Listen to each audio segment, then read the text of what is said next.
Salam sejahtera dalam kasih Yesus Kristus. Selamat pagi, selamat kita berhari Minggu. Saya berterima kasih kepada Bapak Gembala yang memberikan kesempatan kepada saya, walaupun ini minggu pertama, mempercayakan kepada saya untuk membawakan firman Tuhan. Karena di depan kita ada perjamuan suci, maka mungkin saya sedikit akan mengulas kembali, merefresh, mengingatkan kita kembali tentang makna perjamuan suci.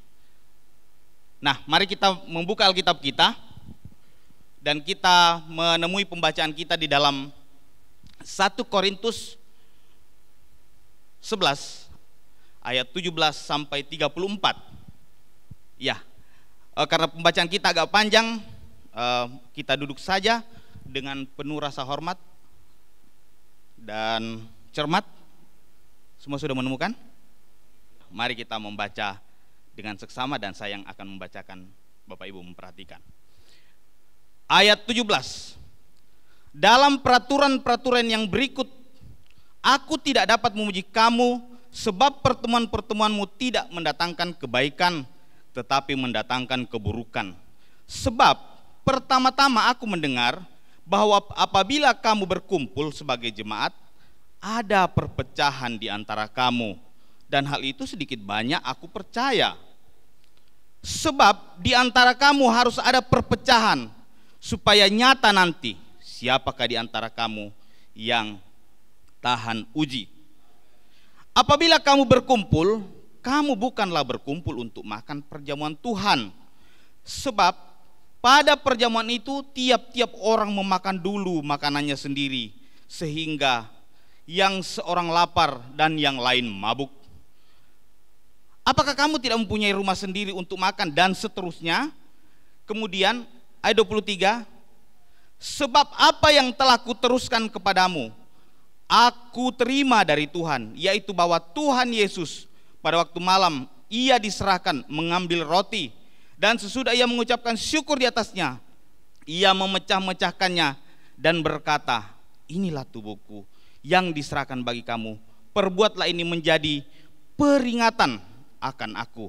Demikian juga ia mengambil cawan sesudah makan, lalu berkata, cawan ini adalah perjanjian baru yang dimateraikan oleh darahku. Perbuatlah ini setiap kali kamu meminumnya menjadi peringatan akan aku.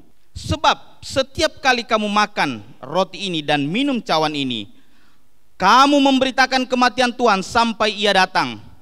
Jadi barang siapa dengan cara yang tidak layak makan roti atau minum cawan Tuhan, ia berdosa terhadap tubuh dan darah Tuhan. Karena itu hendaklah tiap-tiap orang menguji dirinya sendiri, dan baru sesudah itu ia makan roti dan minum cawan itu. Karena barang siapa makan dan minum tanpa mengakui tubuh Tuhan, ia mendatangkan hukuman atas dirinya. Sebab itu banyak di antara kamu yang lemah dan sakit, dan tidak sedikit yang meninggal. Kalau kita menguji diri kita sendiri, hukuman tidak menimpa kita. Tetapi kalau kita menerima hukuman dari Tuhan, kita dididik supaya kita tidak akan dihukum bersama-sama dengan dunia. Oleh karena itu, saudara-saudaraku, jika kamu berkumpul untuk makan, nantikanlah olehmu seorang akan yang lain. Kalau ada orang yang lapar, baiklah ia makan dulu di rumahnya, supaya jangan kamu berkumpul untuk dihukum Tuhan. Hal-hal lain akan kuatur kalau aku datang. Berbahagialah kita yang mendengarkan, membaca dan merenungkan firman Tuhan, tetapi terlebih bahagia lagi kita yang melakukannya dalam hidup kita sehari-hari. Mari kita berdoa.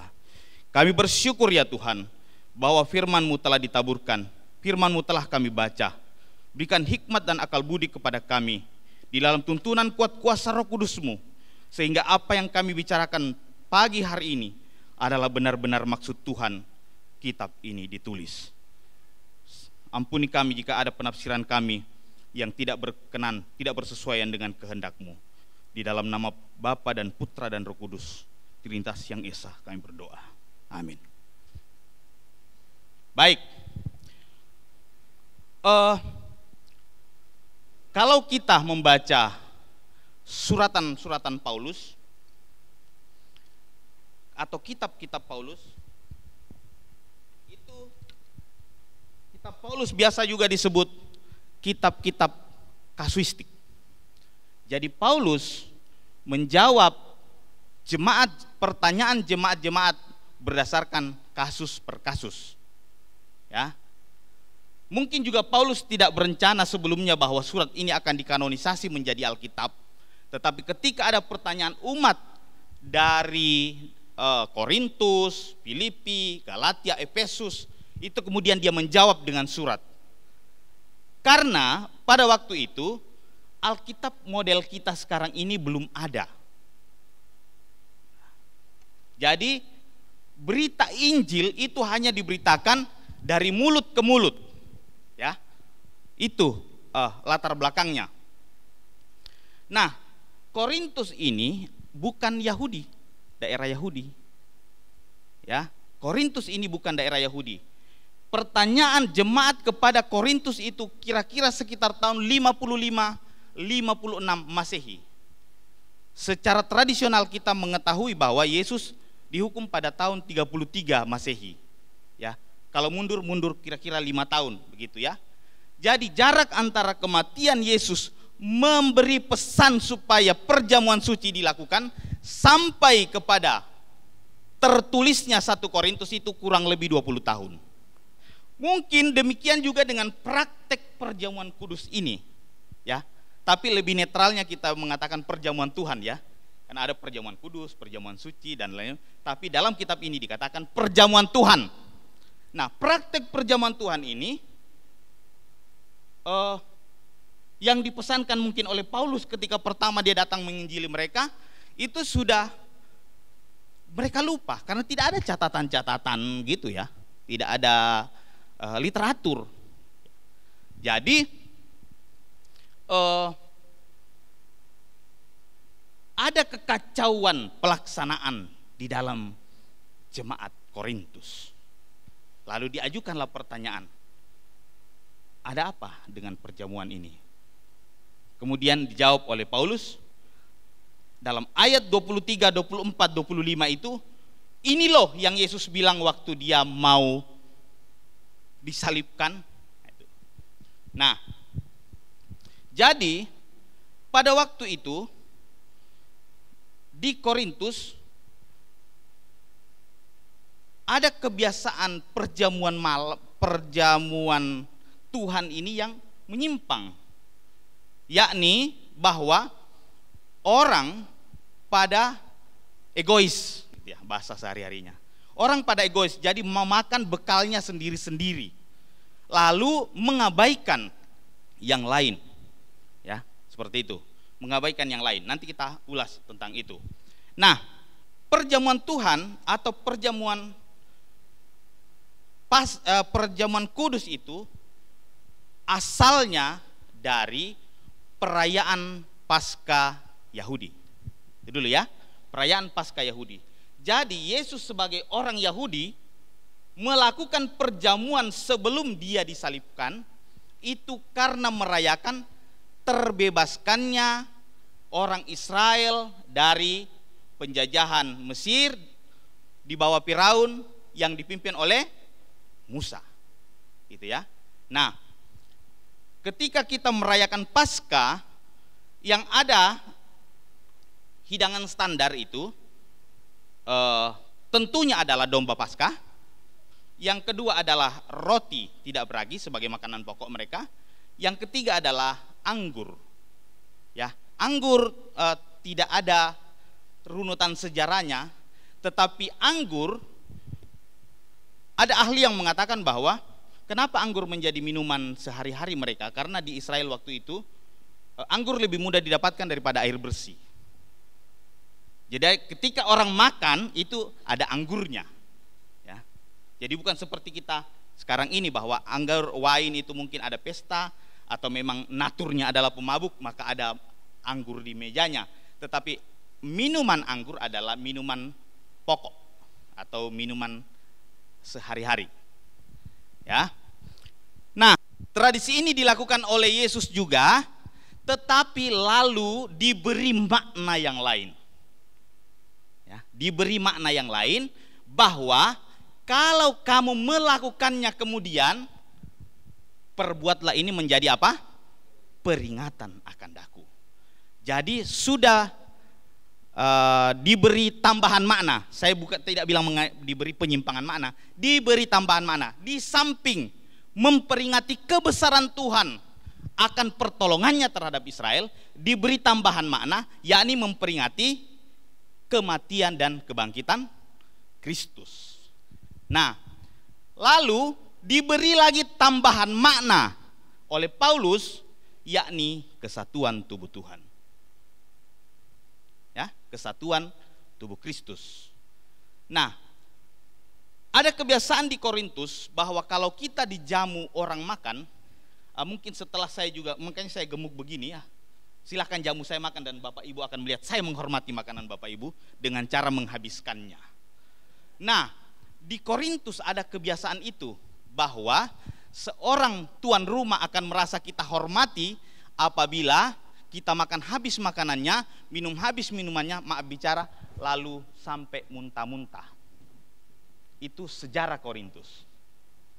Itu yang terjadi di dalam jemaat. Nah, prakteknya bukan ngemil itu ya. Saya bilang kikir kali, sudah kerupuk kecil pula. Itu sekarang kan. Dulu tidak begitu, makan beneran gitu. Nah, jadi waktu itu di Korintus dipergunakan mungkin oleh yang pebisnis menjamu tamunya, yang politisi menjamu tamunya, yang pendeta menjagu koleganya, tetapi yang miskin-miskin lalu mabuk muntah-muntah, tetapi yang miskin-miskin nonton.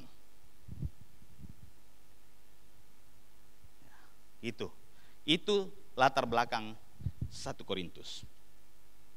Nah, kemudian kita kembali kepada pokok yang diajarkan oleh Yesus, kemudian diteruskan oleh Rasul Paulus, bahwa perjamuan suci itu atau apa ya, Eukaristi ya, Ekaristi dalam kitab Matius, Ekaristi itu atau ini pada dasarnya adalah pengucapan syukur ya. Seperti orang Israel mensyukuri kemerdekaannya, demikian juga pelaksanaan perjamuan suci ini adalah Ekaristi, pengucapan syukur atas kemerdekaan yang kita peroleh dalam Kristus Yesus. Jadi motivasi dari pelaksanaan perjamuan suci adalah ucapan syukur. Nah, lalu berkembang. Kemudian seperti keberadaannya sekarang ini, saya kayak mengajar ya, tidak apa-apa. Berkembang, lalu kita sampai kepada ada 3 cara orang memandang perjamuan suci. Minimal 3. Ada varian-variannya, tapi minimal 3. Yang pertama yang bernama transubstansio atau transubstansiasi. Ya. Apa itu transubstansiasi? Ketika kita melakukan perjamuan kudus seperti ini, umat meyakini bahwa benar-benar anggur berubah menjadi darah Yesus dan roti menjadi tubuh Kristus Yesus. Ya. Mungkin sering kita nonton film sehingga perlakuan terhadap roti dan anggur itu sangat hati-hati. Ya. Jadi transubstansi betul-betul berubah menjadi tubuh dan darah Yesus. Yang kedua, kosubstansio atau kosubstansiasi. Nah, dia berubah menjadi tubuh dan darah Tuhan ketika dilakukan upacara atau ibadah perjamuan Tuhan. Tetapi ketika sudah selesai berubah kembali menjadi roti biasa dan anggur biasa. Nah, apa bedanya dengan transubstansi? Transubstansi walaupun ibadahnya sudah selesai, dia tetap. Oleh sebab itu dalam praktek gereja tertentu, tentu Bapak Ibu sudah tahu, kalau kita nonton film, dihabisin, dilap baik-baik. Itu berarti penganut apa itu? Transubstansi. Kalau GPDI saya tidak tahu ya, tapi waktu kami anak-anak kita tunggu-tunggu tuh, karena mungkin jarang makan kue begitu ya. Gitu. Dulu bukan model kerupuk, tapi itu kue kenyal-kenyal itu. Ada roti dipotong-potong, ada juga yang dikukus itu. Jadi kita tunggu-tunggu orang perjamuan suci selesai, habis ibadah kita, karena anak pendeta tidak boleh uraan, kita rapi-rapi bawa ke belakang. Padahal di belakang kita sikat, entah itu transubstansi atau konsubstansi. Nah, itu iseng ya. Yang ketiga adalah lambang. Roti dan anggur benar-benar hanya lambang peringatan. Ya. Nah, roti tetap roti, anggur tetap anggur, tetapi yang penekanannya pada peringatan. Nah, dari segi pengetahuan tadi saya mengantar kita untuk kita masuk kepada makna yang kita akan tuju pada hari ini. Saya sudah mengatakan tadi bahwa perjamuan Tuhan atau ekaristi sendiri biasa sudah digunakan untuk menyebut ini ekaristi. Dalam tradisi transubstansi ini dia sebut ekaristi. Ya. Yang adalah pujian syukur atas penyelamatan melalui Yesus Kristus, diterjemahkan menjadi ungkapan syukur, pengucapan syukur, dan saya membawa kita kepada perenungan di dalam 1 Korintus pasal 11 17-34 ini, yakni peringatan akan daku. Saya tidak tahu Bapak Ibu aliran transubstansi kah, Bapak Ibu aliran ko-transubstansi kah, atau Bapak Ibu memahaminya ini sebagai lambang. Itu berpulang kepada iman kita masing-masing. Tetapi yang kita akan ulas perdalam hari ini, yaitu perbuatlah ini menjadi peringatan akan daku. Nah, dalam peringatan, dalam ekaristi yang merupakan media mengingat akan karya Yesus Kristus, apa yang kita peringati? Saya ulangi, dalam perjamuan Tuhan atau ekaristi atau perjamuan, kita mengenalnya perjamuan kudus atau perjamuan suci yang rutin kita lakukan. Ada yang melakukannya seminggu sekali, ada yang tiap ibadah, ada juga yang 3 bulan sekali. Yaitu ada perbedaan pendapat bahwa jangan terlalu rutin lah supaya tidak menurun maknanya.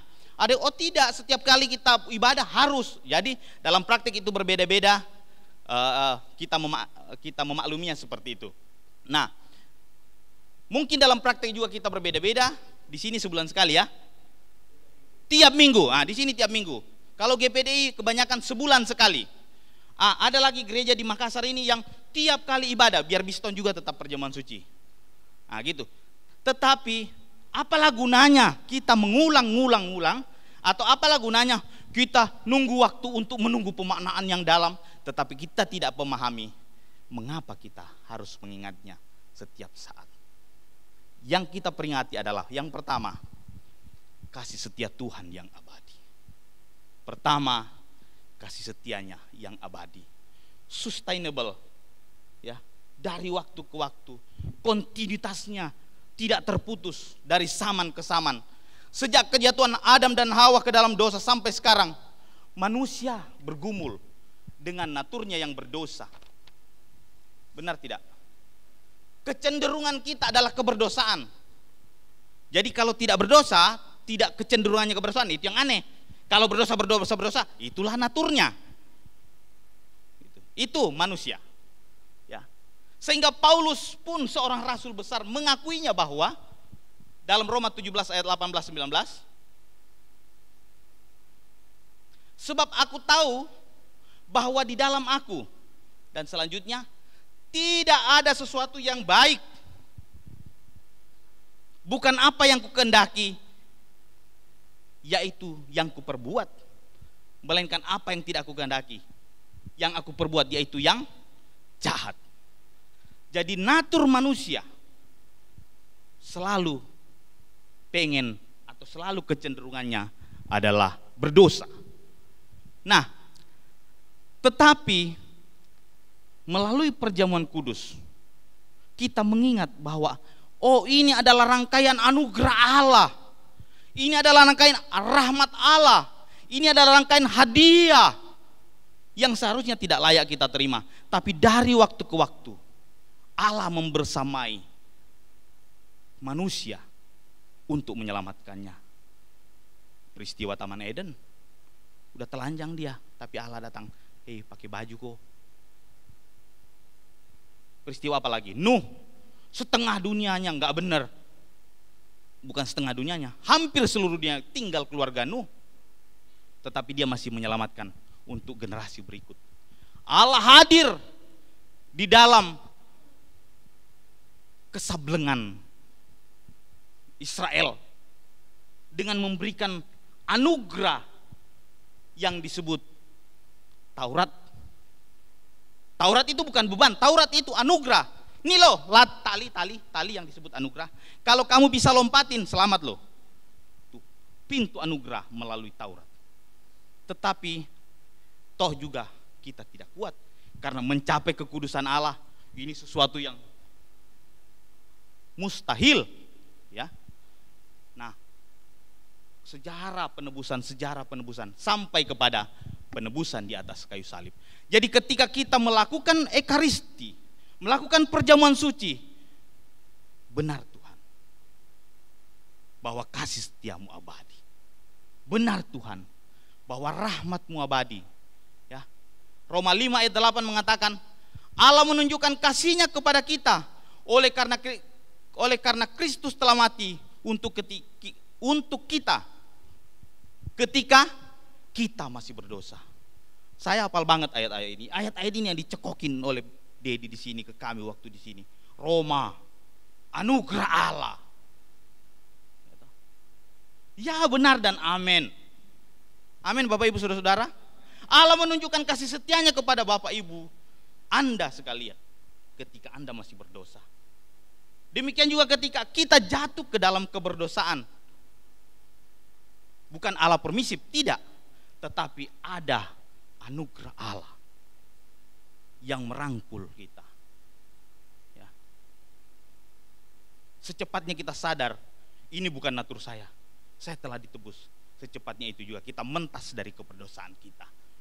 Titus 3:5, Dia telah menyelamatkan kita bukan karena perbuatan baik yang telah kita lakukan, tetapi hanya karena rahmat-Nya. Apa itu rahmat? Rahmat itu pertolongan. Rahmat itu anugerah. Rahmat itu hadiah yang didasarkan pada kasih sayang. Itu pengertian rahmat. Bukan imbal balik. Rahmat itu bukan imbal balik dari sesuatu yang kita lakukan, tapi benar-benar adalah hadiah karena cinta kasih. Nah, sehingga dalam Mazmur kita dapat membaca bahwa Mazmur 37 ya, ini jadi lagu. Tuhan menetapkan langkah-langkah orang yang hidupnya berkenan kepadanya.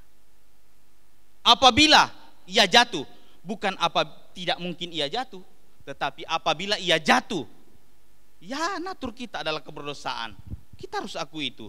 Kadang-kadang juga kita jatuh. Oleh sebab itulah kita berkomunitas. Oleh sebab itulah kalau kita sudah kudus, suci dan sempurna ya di sono, ya kan? Tapi karena ada pergumulan-pergumulan, itulah sebabnya kita berkomunitas. Komunitas itu saling membangun, saling mengangkat, saling menasihati. Nah, sehingga memperingati pengorbanannya di kayu salib membawa kita kepada pengucapan syukur atau eukaristi itu. Ya, karena selalu apa? Ada pengharapan. Selalu ada pengharapan. Tidak ada orang yang hancur-hancur banget kecuali dia tidak mau mentas. Saya kebetulan karena mungkin saya anak pendeta yang penuh dengan pergumulan hidup, kemiskinan, dicuekin ya gitu ya. Waktu saya kuliah saya rasakan sekali betapa miskinnya. Nah, tetapi kalau keberdosaan saya yang dihitung, ya mungkin saya tidak layak lah sekarang di sini. Mungkin kalau kemiskinan yang dihitung, kita tidak layak lah sekarang. Kalau itu yang dihitung, tetapi selalu ada pengharapan. Saya bersyukur bahwa saya dibina di sini. Saya tahu apapun yang saya kerjakan ketika saya melakukan dengan sepenuh hati, demi kemaslahatan orang banyak, ya, demi kebaikan, demi hal-hal yang positif, itu adalah pekerjaan Tuhan. Nah, yang saya mau katakan bahwa selalu ada pengharapan, selalu ada pengharapan, ya. Tidak peduli seberapa kacaunya, hancurnya Anda, tetapi ketika ada niat untuk balik kepada Allah, yang saya diajarkan Dedi, ikan tidak mungkin tahan di atas daratan. Pasti dia akan kembali ke air. Ketika Bapak Ibu ada dalam keberdosaan lalu gelisah, itulah tandanya bahwa Allah mengasihi. Bapak Ibu saudara-saudara sekalian, berarti ada harapan. Masih ada harapan. Kalau sudah nyaman di dalam keberdosaan, dicueki mau ke bos. Itu lebih parah itu. Tapi kalau gelisah dan ingin kembali, ya, kita kembali kepada peristiwa salib, menyempurnakan penyelamatan bagi baik yang sesudah peristiwa salib maupun yang sebelumnya. Kita semua yang oleh anugerahnya diselamatkan, diselamatkan.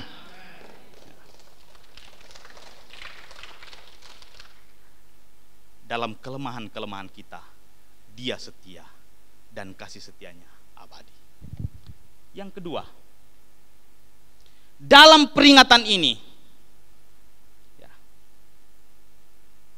kita melihat atau kita memperingati, kita mengenang sesuatu yang maha besar.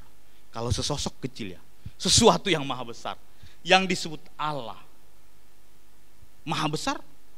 Ini Yehova, Om meminta saya berbicara juga tentang ini, tapi jujur ini bukan bidang saya, ya. Jadi bukan bidang saya, jadi dan saya ada keinginan untuk berbicara tentang ini, jadi minta maaf Om aja yang lanjutin ya. Ini saya belok dulu. Nah, tapi kalau kita melihat Yahweh ini dengan segala macam identitasnya adalah sesuatu yang maha besar, yang fenomenal. Kalau Anda sudah bisa mendefinisikan Allah, jangan-jangan itu bukan Allah. Allah tidak bisa dibatasi oleh definisi Anda. Kadang-kadang Dia, kalau kita baca Wahyu, kitab Ayub, ngomel tuh Ayub sampai pasal 37 dan kawan-kawan. Nah, diskak habis di pasal 37, 38. Jadi jangan membaca sepotong Ayub ya, tiba-tiba nyomot khotbah dari pasal 20, kacau itu, salah itu Pak. Ya, harus baca seluruhnya. Tuhan baru muncul di pasal 37. Hei Ayub, sama-sama kita waktu bangun ini bumi, kenapa kok aneh-aneh? Itulah Allah. Mungkin kita pusing, ngapain Ayub sampai begitu-gitu? Oh pokoknya dalam ilmu teodise, tahu ya teodise? Dalam ilmu mengapa manusia menderita, itu kita kalau pelajari Wahyu, Allah yang susah dimengerti. Tetapi sebesar apapun Dia, maaf bicara dalam tanda positif, seaneh apapun Dia dalam kutipan positif ya, ternyata Allah itu solider.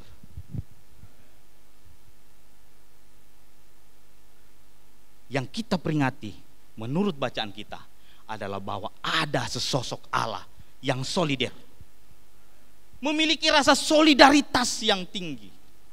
Itulah yang ditangkap oleh Paulus. Sehingga dia menegur seluruh orang-orang di jemaat Korintus. Hei, kalau kau makan-makan, ingat yang miskin.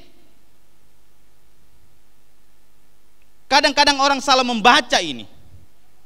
Yang mana bertobat kita dulu, sembahyang kita dulu baru menghadapi ini. Pak, Ibu, baca sederhana ini barang. sederhana ini. Mereka melakukan perjamuan suci, mereka melakukan perjamuan Tuhan, tetapi di dalam jemaat ada sekat-sekat tingkatan. Ini miskin, ini kaya, ini makan dewe makanannya, yang kasihan nonton, yang lain. Jadi ketika kita melakukan perjamuan Tuhan, kita introspeksi kepada diri kita sendiri. Ayat 29. Karena barang siapa makan dan minum apa? Tanpa mengakui tubuh Tuhan. Siapa itu tubuh Tuhan? Jemaat Tuhan. Kristus adalah kepala dan kita adalah tubuhnya. Jadi ketika kita melakukan perjamuan suci, tapi kita tidak mengakui saudara-saudara kita, kita tidak punya rasa solidaritas, kita tidak punya rasa solider terhadap yang lain, sia-sia kita melakukan ini. Itulah yang dikatakan oleh Paulus bahwa melakukannya dengan cara yang salah. Apa? Ia mendatangkan hukuman atas dirinya sendiri. Nah, sehingga ayat 33 disimpulkan di situ, jelas sekali disimpulkan di situ. Ayat 33 mengatakan, oleh karena itu saudara-saudara, jika kamu berkumpul untuk makan, apa? Nantikanlah olehmu, apa? Seorang akan yang lain. Solidaritas dalam jemaat harus dibangun.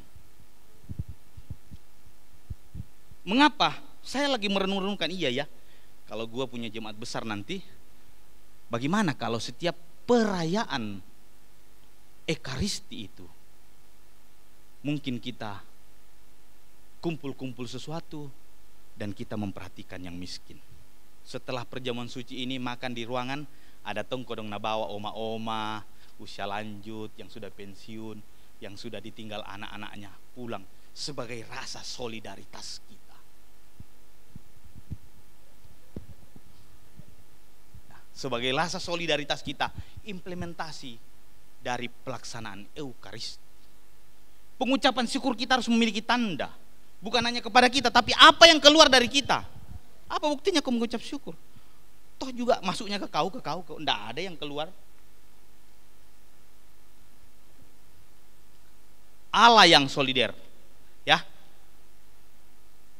Hal ini sudah dikemukakan sebelumnya, sejak zaman perjanjian lama, yaitu dalam kitab Yesaya pasal 53, atau nubuatan terhadap Mesias yang akan datang, nubuatan terhadap Satrio Piningit yang akan datang, nubuatan terhadap Imam Mahdi yang akan datang, nubuatan terhadap Mesias yang kita yakini adalah Yesus Kristus.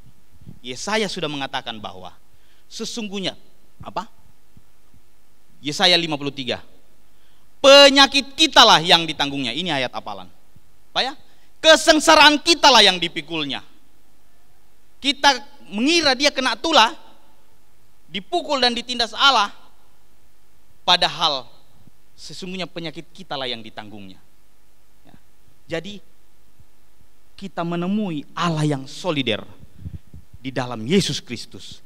Kita memperingati solidaritas Allah kepada kita dalam setiap kita melakukan perjamuan kudus. Yang ketiga dan yang terakhir, perjamuan kudus adalah media peringatan untuk merefresh kembali ingatan kita, merefresh kembali ingatan kita. Kadang-kadang karena sudah kelamaan beku gitu ya, bosen, itu lagi, sehingga itu lagi menjadi kita sudah lupa ya. Tetapi melalui perjamuan kudus, melalui Eukaristi ini, kita merefresh ingatan kita akan tugas kita. Setiap saya ketemu Dedi, saya bersemangat kembali terhadap apa? Pemberitaan Injil.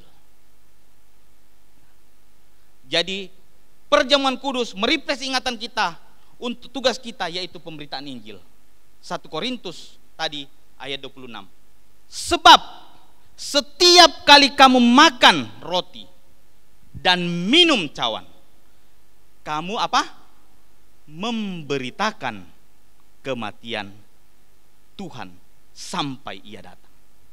Jadi ketika kita melakukan perjamuan suci, kita melakukan perjamuan kudus ini, tadi yang pertama adalah kita mengenang kasih setianya yang abadi, sustainable, terus menerus, tidak berhingga.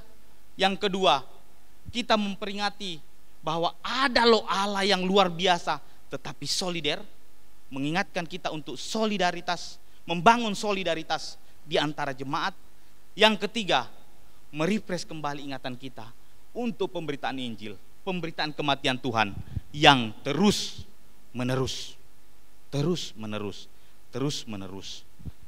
Anugerahnya, rahmatnya diberikan cuma-cuma kepada kita. Ya. Apakah nikmat yang besar ini lalu kita nikmati sendiri dan melupakan orang lain, melupakan sanak famili kita yang belum bersama-sama dengan kita dalam kepercayaan kepada Yesus Kristus, melupakan kerabat kita, melupakan bangsa ini, membiarkan mereka menuju kepada kebinasaan? Tidak ada upaya kita.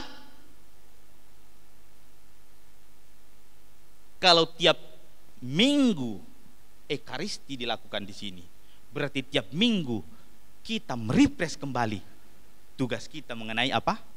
Pemberitaan Injil. Ya, tentunya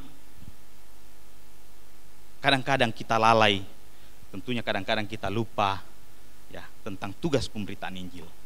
Tetapi melalui pemberitaan firman Tuhan hari ini, mari kita kembali merefresh di dalam ingatan kita akan tugas mulia kita. Saya kira ini seiring dengan tulisan Dedi hari ini tentang pemberitaan Injil yang terus menerus. Puji Tuhan, sekian firman Tuhan.